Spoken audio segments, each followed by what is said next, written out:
Carlos Edriel Paquiz Yulo ay ipinanganak noong ika-16 ng Pebrero taong 2000 sa Malati, Maynila. Siya ay lumaki sa isang mahirap na pamilya at nagsimulang mag-training sa gymnastics sa edad na 7 taong gulang. Siya ay isang Filipino artistic gymnast. Siya ang 2024 Olympic champion sa floor exercise at vault event. Siya ang unang Pilipino at ang unang lalaking Southeast Asian gymnast na nakakuha ng medalya sa World Artistic Gymnastics Championships sa kanyang floor exercise bronze medal finish noong 2018. Gayun din ang unang Filipino at Southeast Asian na nakamit ang gold medal finish para sa parehong pamantayan sa 2019 sa parehong kaganapan. Sa maraming medalya sa internasyonal na entablado, si Yulo ang pinakamatagumpay na Filipino gymnast sa kasaysayan, ang pangalawang tao na nanalo ng Olympic gold medal para sa Pilipinas, at ang unang taong nanalo ng maraming Olympic gold medals para sa bansa. Si Yulo ay 2-time Olympic champion, a 6-time World Championship medalist, winning 2 golds, 2 silvers, and 2 bronzes. A 10-time Asian champion, and a 9-time SEA Games champion. Ang kanyang pinakamataas na pagkakalagay sa Olympic Games ay una sa floor exercise at vault sa 2024 Summer Olympics sa Paris, France. Kilala siya sa kanyang maikling tangkad kumpara sa ibang mga lalaking gymnast, ang kanyang katumpakan sa porma, at ang kahirapan ng kanyang mga gawain, especially in the floor exercise, vault, and parallel bars. Ang kanyang ama ay si Mark Andrew Yulo, isang travel agent liaison, at ang kanyang ina ay si Angelica Yulo, née Paquiz. Siya ang pangalawa sa 4 na magkakapatid. Ang kanyang nakatatandang kapatid na babae, si Joriel, ay miyembro ng National University Pep Squad, at ang kanyang mga nakababatang kapatid, sina Carl Jarrell Eldro at Elaiza Enriel, ay mga gymnast din. Yulo grew up watching Filipino gymnasts train and compete at the Rizal Memorial Sports Complex in Malate. Si Yulo ay nagsimulang magsanay para sa gymnastics noong siya ay 7 taong gulang, nang makita siya ng kanyang lolo, si Rodrigo Frisco, na tumataob sa isang lokal na palaruan at dinala siya sa Gymnastics Association of the Philippines, GAP, para sa pagsasanay. Si Yulo ay nag-aral sa Aurora A.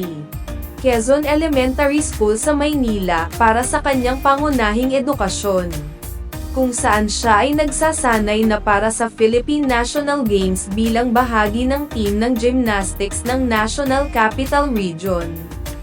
Sa pamamagitan ng suporta ng GAP, nakapag-aral siya sa Adamson University sa Ermita para sa kanyang sekundaryang edukasyon. Noong 2016, tinanggap ni Yulo ang alok ng Japan Olympic Association na magsanay sa Japan sa ilalim ng isang scholarship program. Pagkatapos lumipat sa Japan, ipinagpatuloy ni Yulo ang kanyang pag-aaral sa Taikyo University sa Itobashi, Tokyo, at nagtapos noong 2022 na may kaugnay na degree sa literatura. Nagsimulang makipagkompetensya si Yulo noong 2008. At sumali sa kanyang unang palarong pambansa noong 2009 sa Tacloban, Leyte. Noong ika-1 ng Mayo, naging bahagi siya ng koponan ng elementarya na nanalong gintong medalya ng National Capital Region. Nagtapos sa iskor na 79.35 at nailagay sa ika-5 sa individual na all-around na may markang 26.15. Nang sumunod na araw, nanalo siya ng pilak na medalya sa floor exercise, na may iskor na 13.325 kung saan nauna si Mark Capistrano ng Calabarzon. Sinabi ni Yulo na ang kanyang ikalawa at ika-5 pwesto ay naghikayat sa kanya na magsanay ng mas mabuti para sa kanyang susunod na palarong pambansa. Noong 2010, sumabak si Yulo sa palarong pambansa sa Tarlac City, Tarlac, at nakibahagi sa bawat kaganapan. Nanalo siya ng ginto sa individual na all-around at floor exercise, at nakakuha ng bronze sa vault. Siya rin ay bahagi ng pangkat ng mga lalaki, kung saan sila ay nasa ika-5. Nang sumunod na taon, sumabak siya sa parehong kompetisyon sa Dapitan, Zamboanga del Norte. Nakakuha siya ng mga gintong medalya sa team event, individual all-around, floor exercise, at vault. Sa parehong taon, sumabak siya sa kanyang unang Philippine National Games sa 2011 edition na ginanap sa Bacolod, Negros Occidental, kung saan nakakuha siya ng 3 gintong medalya sa floor exercise, rings, at parallel bars. Bilang isang junior, siya ay tinuruan ni Aldrin Castañeda. Nanalo si Yulo ng gintong medalya sa floor exercise at parallel bars sa 2014 ASEAN School Games. Pagkatapos ay nakipagkompetensya siya sa 2014 Pacific Rim Championships, nagtapos sa ika-6 sa floor exercise at ika-8 sa vault. Noong 2015, nakipagkompetensya siya sa International Junior Competition na ginanap sa Yokohama, Japan. At nanalo ng bronze medal sa vault final sa likod ng Youth Olympic medalists na sina Girny Regini Moran at Yu Maria. Noong 2016, si Kugimiya ay naging coach ni Yulo. At ang MVP Sports Foundation ay nagsimulang magbigay ng tulong pinansyal sa kanyang karera sa sumunod na taon. Nakatanggap din siya ng scholarship mula sa International Gymnastics Federation upang pondohan ang kanyang paglipat sa Japan. Nanalo si Yulo ng 5 medalya sa 2016 Pacific Rim Championships, ginto sa floor exercise at vault, pilak sa steel rings at parallel bars, at bronze sa all-around. Mga araw bago ang 2017 Junior Asian Championships, pinilipit niya ang kanyang kaliwang bukong-bukong habang nagsasanay sa ehersisyo sa sahig. Sa kabila ng pinsala, nakipagkompetensya pa rin siya. Ngunit siya ay limitado sa mga steel rings, pommel horse, at parallel bars. Kwalipikado siya para sa parallel bars final at nanalo ng gintong medalya. Sumabak lang siya sa vault at floor exercise sa 2017 International Junior Competition dahil sa injury sa balikat. Nanalo siya ng gintong medalya sa vault final at ang silver medal sa floor exercise final. Ginawa ni Yulo ang kanyang senior international debut sa Melbourne World Cup at nanalo ng bronze medal sa vault. Pagkatapos, sa Baku World Cup, nanalo siya ng pilak na medalya sa vault sa Doha World Cup. Nanalo siya ng silver medal on the floor exercise, ang kanyang ikatlong internasyonal na medalya sa loob ng isang buwan, sa 2018 Philippine National Games, na ginanap sa Cebu City, Cebu. Nanalo siya ng bawat individual na gintong medalya, sa 2018 Asian Games, nakakuha siya ng pinakamataas sa floor exercise sa qualification round, gayunpaman. Sa final event ay nahulog siya sa kanyang ikatlong tumbling pass at nagtapos sa ika-7. Sa World Championship sa Doha, kumabante si Yulo sa all-around at floor exercise finals, na naging kauna-unahang Filipino gymnast na nagkwalipika para sa finals ng World Championships. Siya ang pinakabata sa 24 na kakumpetensya sa all-around final. At nagtapos siya sa ika-23, nanalo siya ng bronze sa floor exercise. Naging kauna-unahang Filipino at ang unang lalaking Southeast Asian gymnast na nanalo ng medalya sa World Championships, pagkatapos ng World Championships.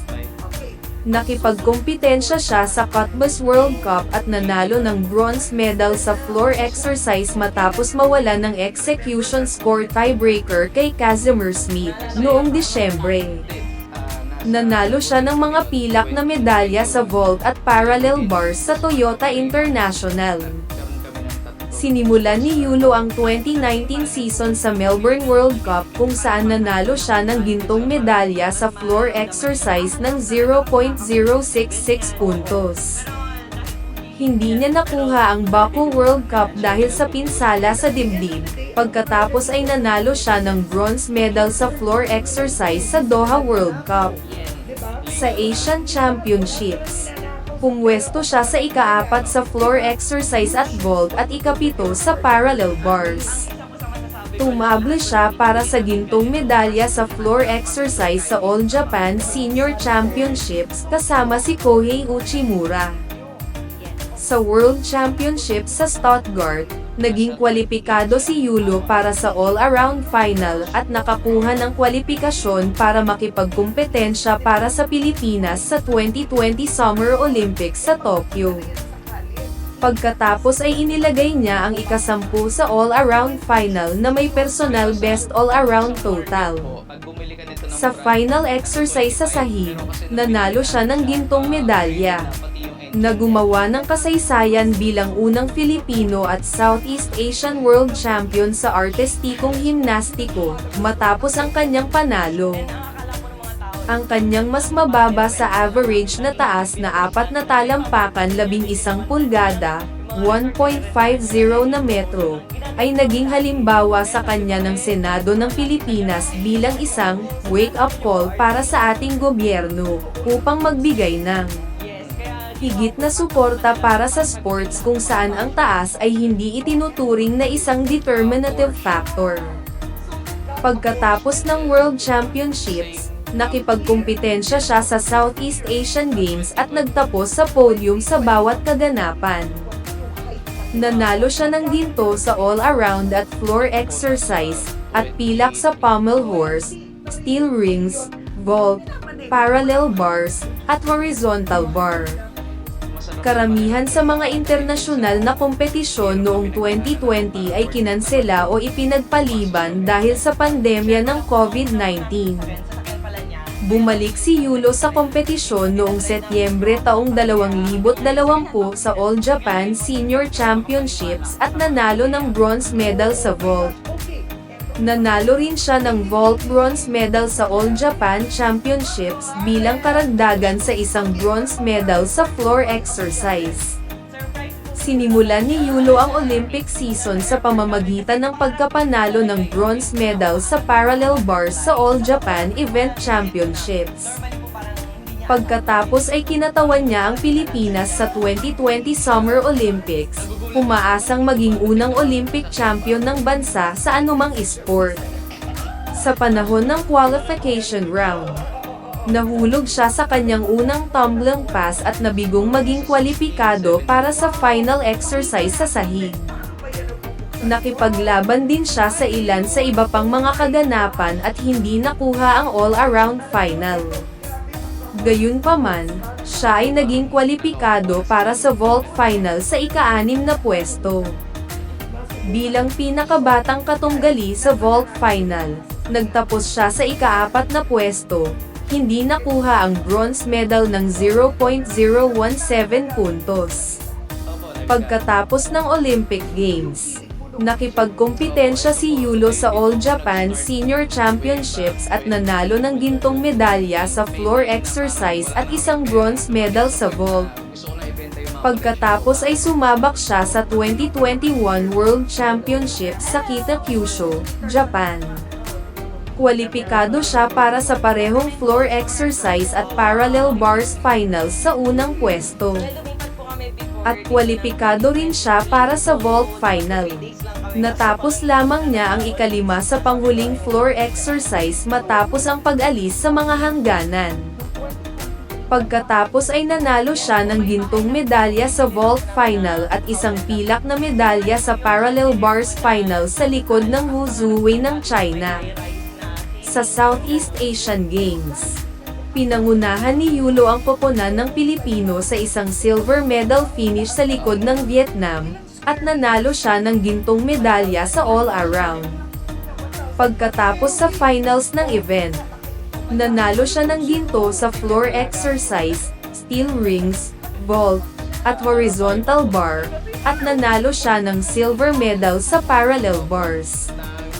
Nakuha niya ang kanyang kauna-unahang Senior Continental Championships title nang masungkit niya ang gintong medalya sa floor exercise ng Asian Championships sa Doha matapos kumuha ng pilak sa individual all-around.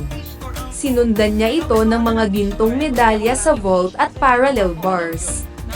Nakipagkompetensya si Yulo sa World Championships sa Liverpool at naging kwalipikado para sa all-around, floor exercise, vault, at parallel bars finals.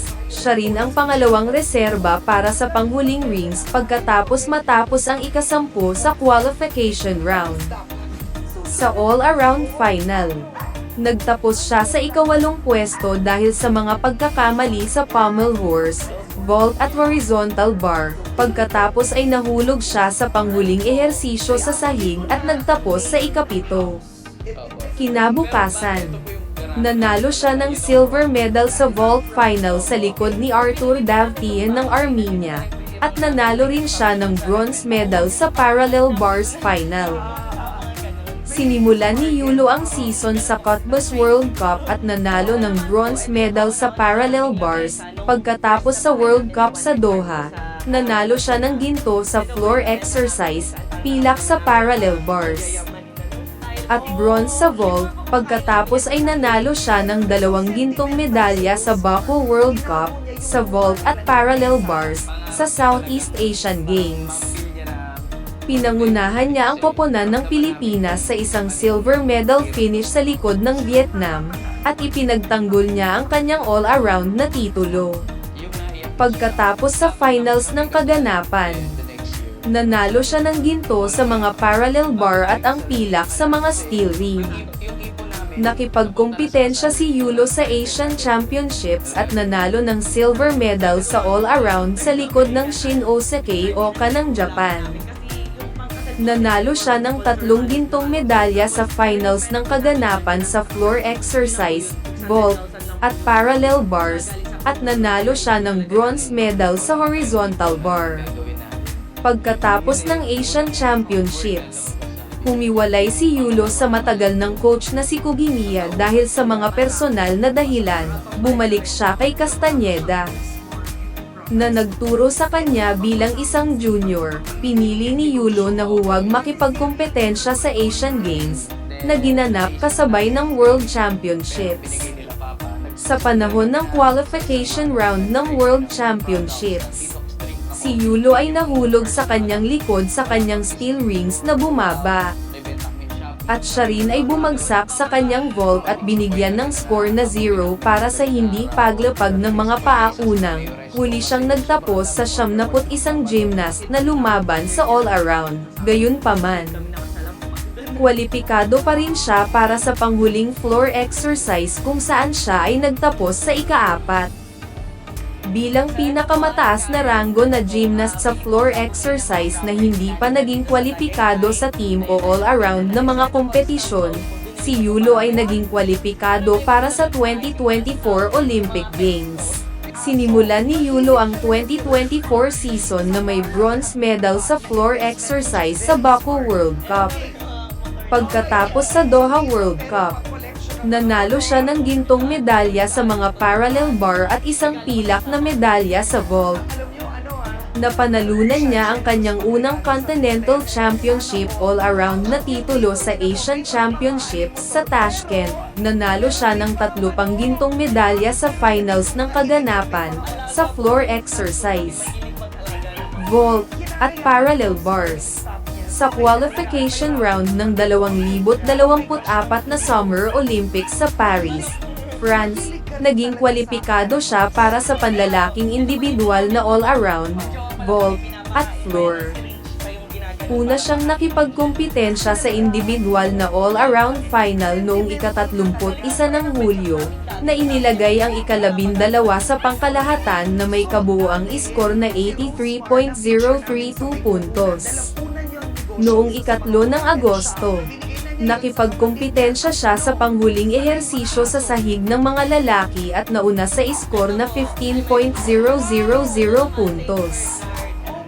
Siya ang naging unang Filipino gymnast at ang pangalawang Pilipino at unang Pilipinong lalaki na nanalo ng Olympic gold medal kasunod ng pagkapanalo ni Hidilyn Diaz sa women's 55 kilo weightlifting event sa Tokyo. Nang sumunod na araw, nanalo si Yulo ng kanyang pangalawang ginto sa palaro sa vault event, na umiskor ng 15.116 puntos upang maging kauna-unahang multiple-time Olympic champion ng Pilipinas. Si Yulo at ang kanyang kasintahang si Chloe Angele San Jose, isang content creator student sa Melbourne, ay nagsimula ng kanilang long-distance relationship noong 2020. Huwag kalimutan mag-like, comment, share, at subscribe sa channel na ito for more showbiz updates. Maraming salamat sa panonood.